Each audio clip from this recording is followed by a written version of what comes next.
అమ్య ఇచ్చుకోవాల్సిందే. రోజంతా పని వదులుకుని గవర్నమెంట్ ఆఫీస్ చుట్టూ తిరగడానికి ఎంత ఖర్చు అవుతోంది? దాన్ని బేస్ చేసుకుని లంచాలు డిమాండ్ చేస్తున్నారా? 100, 1000, 1,00,000 కాదు, ఏకంగా 100 కోట్ల అక్రమార్జన బయటపడుతోంది.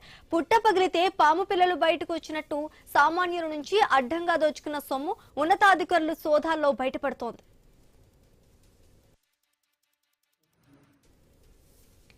ఈ మాట అనేందుకు చాలా ఆలోచించాల్సి వచ్చింది. ఎందుకంటే ప్రభుత్వ ఉద్యోగదారులందరూ లంచగొండులు కారు.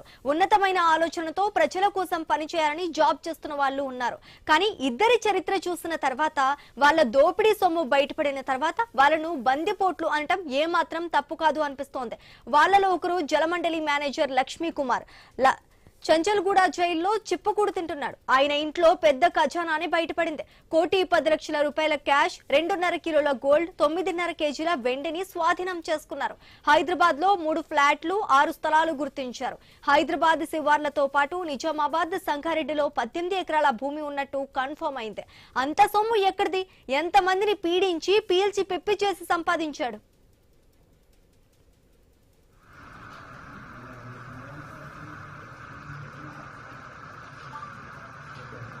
ఎక్కడెక్కడ తీస్తారు సార్?